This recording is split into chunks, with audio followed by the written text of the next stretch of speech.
kiriya kiganza rero yego nongere mbibabwire kukizamura ese icyo kiganza mwaba mwibukaho cyafashe iyo mugiye kugira gute kwambara izo mbaraga aho mu nyumva aho zitandukanira n'iz'ubutunzi babereka ahantu murambika ibiganza byanyu murambika ibiganza kugira ngo ibyo biganza byakire imbaraga zizakora ibitangaza hano ku iyi si kandi ibitangaza buri umwe wese azabona akavuga ati ha hantu hari imbaraga. Abigisha uzabona kenshi arambuye akaboko nubona agize intoki 5 uzamenye ngo ari mu cyiciro cya 5 hari ashobora no gusubizwa inyuma bitewe n'amagambo yavuze kubera kwitapagura cyangwa se n'ibyo atubahirije. Nubona yagize gutya ubwo yamaze kugera kuri byose nyine. Nubona yagize gutya umenye ngo byarahuye. Ubu nguwo nawe bayazi kujyanamo kandi bigakunda. Yakira gutya ku gahanga kawe gute bigaragaza aza gutya cyangwa se gutya. Ese gutya mwaba muzi ubusobanuro aho niho nshaka kutinda gutya tinda kuri ibyo bintu. Ari ibintu uzabona nk'abantu b'abanyamahanga bakina filime agira gutya gutya ni nko gukoresha nuko imbaraga pouvoir gupusa gupusa nyine gupushinga yego noneho nizambaraga tayari kubera ko ka gahanga kiwe karimo yakashe yiyo ngiyo ikuzimu ari kwanga ko gahanga kiwe kaza kurebana nakawe yego niko kugusunika gutya. Ubwo nuko ngo zambaraga zigushyizemo uzibona niba wari urwaye kumva tuzana akanyabugabo kubera ko wazanye iki kwizera. Arabanza uzabicunga akababwira ngo banza wizere ko Yesu Kristo ari umwami n'umukiza w'ubugingo bwawe kandi ikintu cyose ashobora kugitegeka kikabaho. Noneho zambaraga ze ntabwo arizo ziva mu ijuru ngo zisi yego ahita akoresha ize yahawe n'abiyo hasi kandi ziriya nongere mbibutse ku isi zirigaragaza pe zigaragaza n'imbaraga zikomeye. Niyo mpamvu Imana idakunda akajagari ntabwo ikunda abayiyoberanyamo. Iyo amaze gukubita kuri ka gahanga kawe ngira ngo hari abantu bigeze babona utuvideo tw'umuntu abapasiteri bamwe bino bakunda kwirukiraho bagiye babibonamwo ibyo bintu by'umupasiteri wakoraga ku bantu ndetse ukagwa atari yagukoraho. Nubu baraboneka hari igihe ugwa ataragukoraho ariko hari n'abatinda kugwa akabanza akabakoraho ukabona aramanutse ngo dore ngo biragiye. Ngendagira umbwire ziriya mbaraga bakoresha bahara n'imbaraga bwoko cy'ubundi. Dore ziriya mbaraga rero uko ziteye. Ziriya mbaraga hasi yo ngiyo bazita ubushobozi cyangwa se bakakwita ngo ni nyiri imbaraga. Ntago ari zimwe zo kurwana bavuze nta nubwo ari imbaraga z'ubutunzi ahubwo ni imbaraga zizaguhuza n'abantu bazakugezaho byinshi. Nshuti yanjye aba diaspora barahashiriye amafaranga yabo yarahashiriye yarahashiriye. Niyo mpamvu nkunda kubwira abantu ni nubu uri mu diaspora uzampamagara umbwira ko dusengana umbwira ko twivugira ijambo ry'Imana ntuzampamagara umbaza ibyo. Tuzabiganiraho ngusobanurire nkuko nje kugusobanurira aha kuri channel ariko ntago nzakujyana aho mu nyumva aho zitandukanira n'iz'ubutunzi. Babereka ahantu murambika ibiganza byanyu murambika ibiganza kugira ngo ibyo biganza byakire imbaraga zizakora ibitangaza hano ku iyi si kandi ibitangaza buri umwe wese azabona akavuga ati ha hantu hari imbaraga. Ubwo rero bakavuga ngo bamwe ngo ni amavuta ngo imbaraga z'Imana ariko kandi amavuta bahari ntago ari ay'Imana. Ariya ni amasabano ari nta masabano rwose kubera ko agira igihe arangira. Nibwo uzumva bakubwira ngo hari igikombe uba washyizemo icyo nakita ko ari kafara. Abantu bakoresha Igiswahili babyita ngo ni kafara cyangwa se igitambo yego. Noneho bamwe bakavuga ngo igikombe nicyuzura ubwo wamaze gufata indi ntera wageze mu cyiciro cya kabiri. Kandi buriya abantu bigisha kubera ko yamaze gushyikira, uzabona hari abantu bamwiruka inyuma, umukozi w'Imana, ibintu nk'ibyo. Nadakoresha ibyo bintu tuvuze, uzasanga uzabona yigisha, urebe mu mpanga y'ubwenge buyobe, urebe se isaha ye nk'uku kandi wabonaga ari isaha ye wenda ya disco, ubwenge buyobe, wumve ko uwo nguwo muntu yaje gusimbura Imana, aho ngaho. Tayari rero numara kubona ko uwo muntu yaje gusimbura Imana, hari byinshi uzahita uburiraho ubwenge, utangire kumusingiza ibyatungaga urugo rwawe bibure, ibyo wari uzageraho bibure, agufate noneho agushyire hamwe iwe. Ujya ujya kumureba buri munsi, mukozi w'Imana ngwino dusenge, mukozi w'Imana ngwino dusenge, kubera iki? Wabonye igitangaza yakoze, kandi icyo gitangaza wowe uri mu kubona ntabwo ari cyo gihari. Ibyo bintu rero hindukira ubyibaze. Ese icyo gihe numara kuyoyoma ukagera muri uwo murongo w'uko pasiteri yaguhindukiye nk'Imana yawe, cyangwa se diyakoni runaka yaguhindukiye nk'Imana yawe, uzabigenza ute? Bizagusaba ko uzashaka icyawe cyumba uzajya usengeraho, wihuze n'Imana yawe uri wenyine, apana kuvuga ngo ugiye kwihuza n'Imana yawe uri kumwe na wa muntu kandi ari we wakuyobeje. Bizakugora gusobanukirwa. Ariko se wowe wakuyobeje mwarasenganaga? Wa muntu wese uwanyobeje, ubwo urumva se navuga ko hari uburyo bubiri nayobye. Hari uwa mbere wandeze, hari n'uwanyobeje duhuriye aho dusenga. Ibintu tugiye kubaganirizaho bigera nko muri 3. Ese wari uzi ko muganga ashobora kukubwira ngo icyo ni icya mbere? Uwo muganga niba muri kuvugana mukaba mwemeranyijwe ko muzajya no kumureba, turi kuvuga ibiranga abateka mutwa benshi. Niba muvuganye uti uri bunsange wenda Ikagugu, uzajya kumva wumve ukigera Nyabugogo uvuye i Muhanga n'urugero, akubwira ati wageze Nyabugogo? Yego. Ya mafaranga twavuganye wayazanye kubw'ikibazo cyawe? Nayazanye. Yohereze.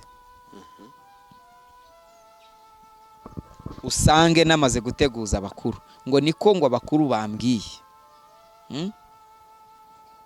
Ibyo bintu ntago bibaho, nugushaka kukwiba. Ndashaka kwiganirira n'abantu. Ese wowe iyo ugiye gusesengura ukibuka ko uwo muntu ari umuntu ushobora guhinduka mubi, kuko abantu turi beza ariko turi no mu ishusho y'Imana, ariko hari igihe duhinduka babi, gerageza wibuka ngo wa muntu aka kanya nshobora kuyamwohereza nimero ye nkayibura, sinongere kuyumva ku murongo. Urahombye rero.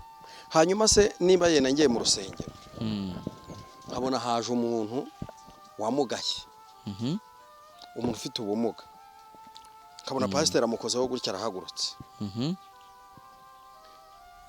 yarangiza pasiteri akavuga ati nimutanga amafaranga, dore mwabonye ko ndi gukora ibitanga, uyu munsi nkayatanga, ariko ejo wa muntu ngasanga yasubiye hasi.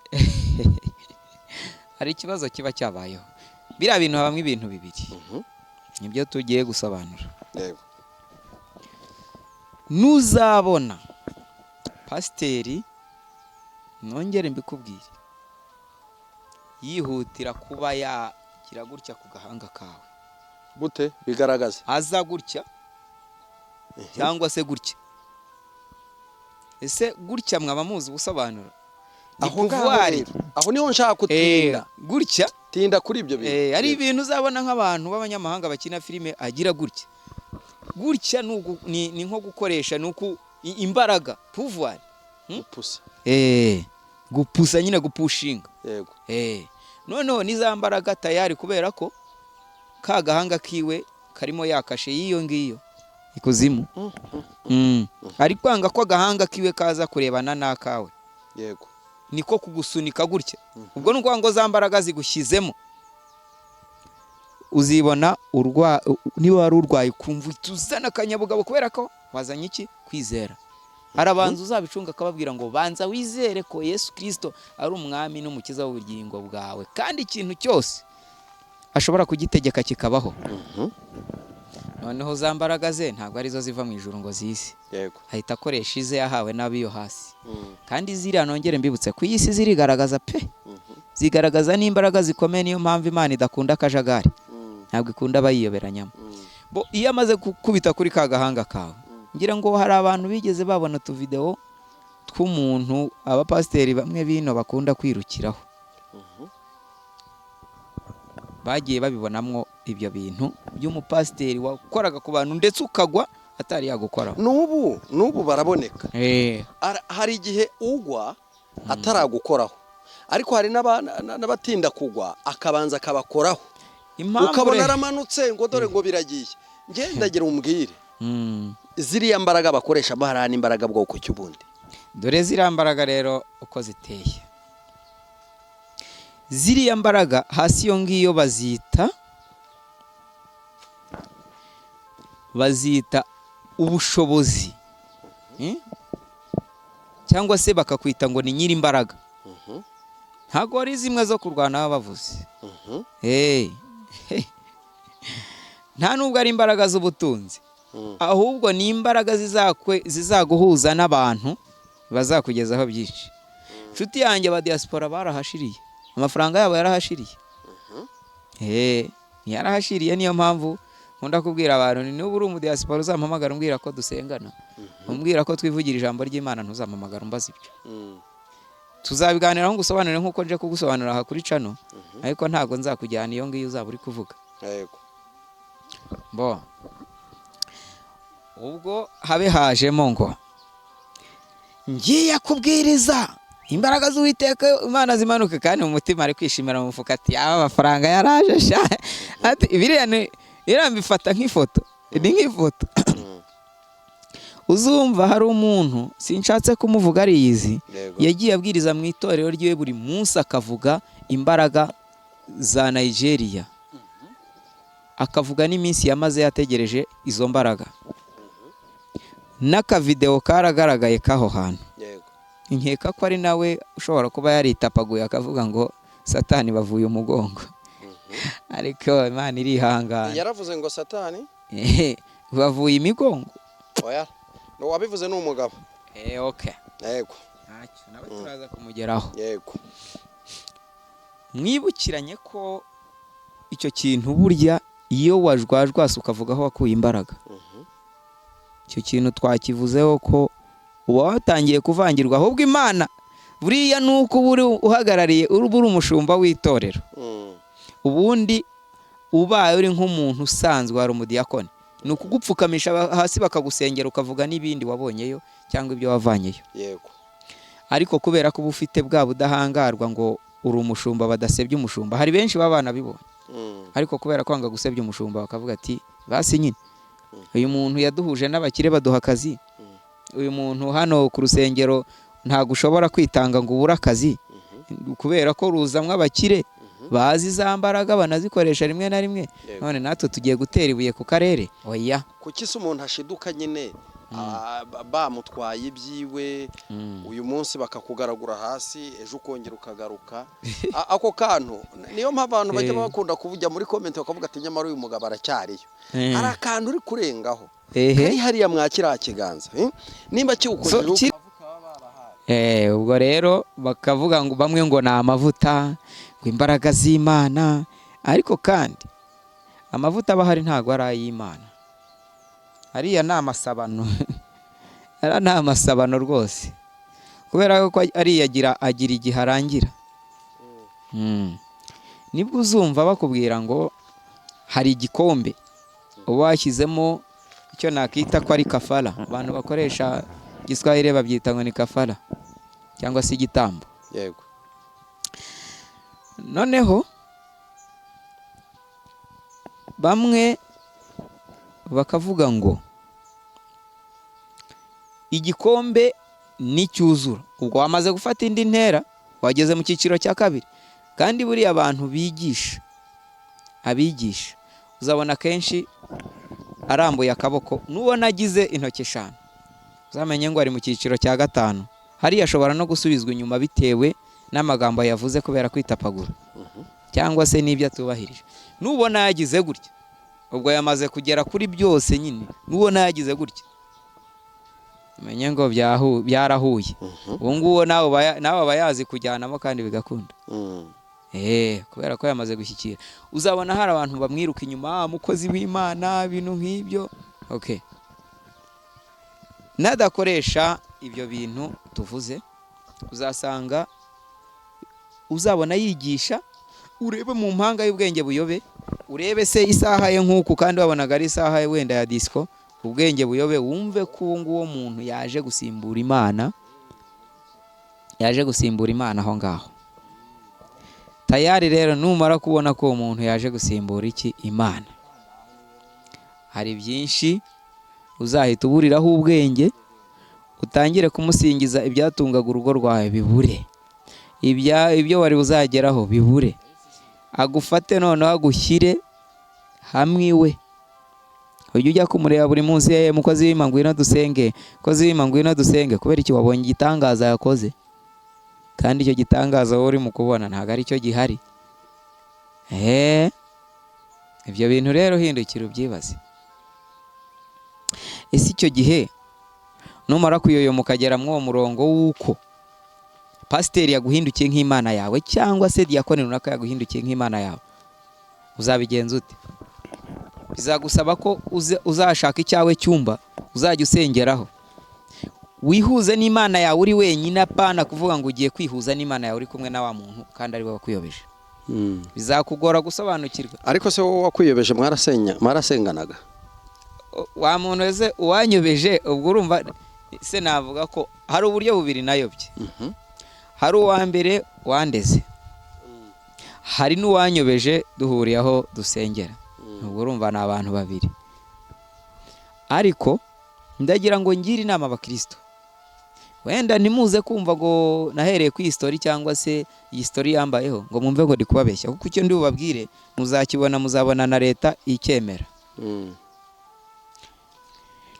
Leta irakubwira ngo mugire icyumba ku rusengero, ariko nawe uzihuze n'Imana yawe usengere mu rugo, kuko iwawe niho uzi ibihabera, ariko mu mutima wa pasiteri ntuzi ibihari. Ushobora gusanga ari mu isibaniro. Kandi Imana nayo yemera abantu basenga, ariko ibyo beretswe cyangwa ibyo bahawemo iyerekwa bakagira gute?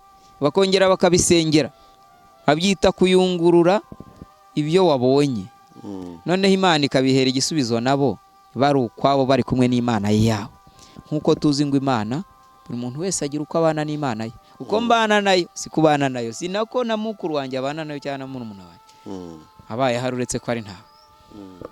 Ibyo rero ugasanga ni ibintu tutari kumvikanaho neza n'abantu bamwe na bamwe. Hari abapasiteri bari bujye babireba bakavuga bati iyi mbwa yavuze ibiki. Nge rero ntawe nzavuga ngo runaka ngo n'uyu ya.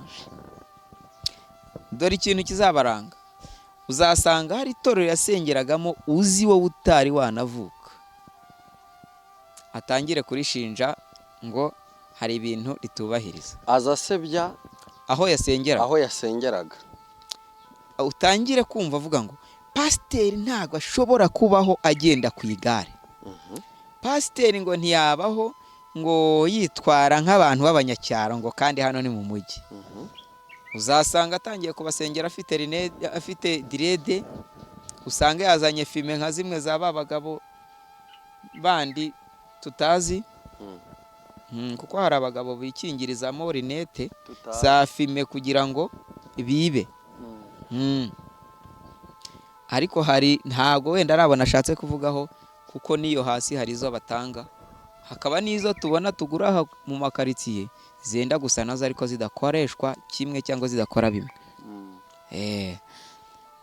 Icyo gihe rero uzasanga ari atangiye kubwiriza, nabwiriza babwire ngo erega ngo ngewe ngo ubundi ngo nemera ko ngo iyerekwa ribaho, ngo ariko ngo ukaza nanjye nkagusengera. Ugiye kumusengera Imana ijya kumwereka wari uhari? Bivuze ngo ntabwo wari uhari. Uzumva baguhata ngo sengera icyifuzo, uzumva baguhata ngo atanga ishimwe ry'icyifuzo. Ese mwakabyara ko umuntu agura hano ku isi, ko tubyita ngo turagura, wowe kugiye kutumatura amafaranga, wenda niba ari icyifuzo cyo gucuruza hari buzashoremo n'ikarito cyangwa se akazunguza, kubw'amahirwe buriya nubwo baciye abazunguzayi, ariko Imana yagufasha ntago bagufata ngo bagufunge, nta nubwo bagufata ngo bakwambure ibyo ufite Imana itari yakugezaho ibyo yakugeneye. Ndabikubwizaho kuri ko Imana yo mu ijuru. Uyu munsi dukora iki rero? Abantu tujya gusenga tukagenda turi bazima tukagaruka twakubiswe hasi twavuye. Aha, dore ikibazo gihari rero. Buriya baravuga ngo ushaka amahoro ashoza intambara, kandi ayishoza yaramaze kuyitegura kugira ngo azabonaho uko abona liberite. Ndetse niba ari n'abana afite mu rugo iwe, babe bamwumvira, bazagendere kuri ya mahoro yabifurizaga. Ukuntu biba bimeze mu rusengero, niba umuntu agusengeye ejo ukagaruka wamaze guhinduka kuremba kurenza uko wari umeze, fata amazi uyasengere. Tujye tuvuga ikintu dushyiraho n'umuti cyangwa se iherezo. Fata amazi uyasengere, uyasengere wizeye ko Yesu Kristo ari umwami n'umukiza, atananirwa kugukiza iyo ndwara yawe. Wongere wumve ko Imana yamushyizemo ubushobozi bwo kubagezaho ubutumwa nawe yahawe nayo. Wongere wumve ko uvuganira Imana atazacika intege, kandi uw'Imana yashyizeho umuvumo ubu muriho, uw'Imana yashyizeho umugisha ugomba kumujyaho. Ubundi nurangiza ubwira Imana ngo Mana, ngiye kugusenga kandi mbanje kwiyeza mu mutima. Twumvikana abantu muzajya mujya gusenga, nimukagenda muhita mugenda nk'impubutsi zigiye mu kabari. Oya, ugiye gusenga urabanza ugafata umwanya ugatuza ho gakeya, ukabanza ukamira umwuka kugira ngo udasemeka. Ubundi ukabwira Imana ngo Mana, nzanye umutima umenetse, nje kugusenga nciye bugufi kugira ngo wumve ibyanjye, umenye ibyanjye, umpe igisubizo giturutse kuri wowe kidaciye ku mwana w'umuntu, kuko ashobora kumbeshya. Basi usengera amazi yawe. Numara kuyasengera rero, uyasenge wizeye, kuko kwizera guhagarariye ibindi. Numara kuyasengera ubundi uyashyire mu gacupa. Niba yajya mu ducupa tubiri, ayandi uyasigaho, ku buryo nta muntu uza kuyamena cyangwa kuyanywa atabigenewe. Amazi uyajyane gusenga, pasiteri agusengere, namara kugusengera umaze gukira unywe kuri ya mazi yawe. Ntumva ko wahesheje umugisha nawe? Ya mazi azatuma za mbaraga yagushyizemo ziteshwa agaciro, kuko Uwiteka Imana azahita atesha agaciro imbaraga z'abadayimoni. Urakoze cyane, igisubizo cyiza. Abajyaga rero baba muri iryo teraniro cyangwa se abo byabagaho bakayoberwa icyo bakora, ndagira ngo mwacyumvise neza. Mbibutse ko tuzakomeza no kubasobanurira ku by'amatorero, kuko ni nabyo cyane tukunda kwiganiraho, kuko twebwe gahunda yacu niyo gukora ibintu bijyanye n'iyo umurimo w'Imana. Yego, Yesu aguha umugisha rero, turagushimiye. Musangire n'abantu mwese mvuga ngo Imana Uwiteka yo mu gihugu cyo mu ijuru abaho amahoro n'imigisha, ababuraye abagaburire. Umuntu wese witwa ko cyangwa se wiyita ko azajya kure y'Imana, uwo ntabwo turi kumwe, ariko uzemera ko Uwiteka Imana amubera mu buzima, nawe akumva ko azahedinga ubuzima bwe, Uwiteka Imana azamuhe kubana nawe mu gihugu cyo mu ijuru.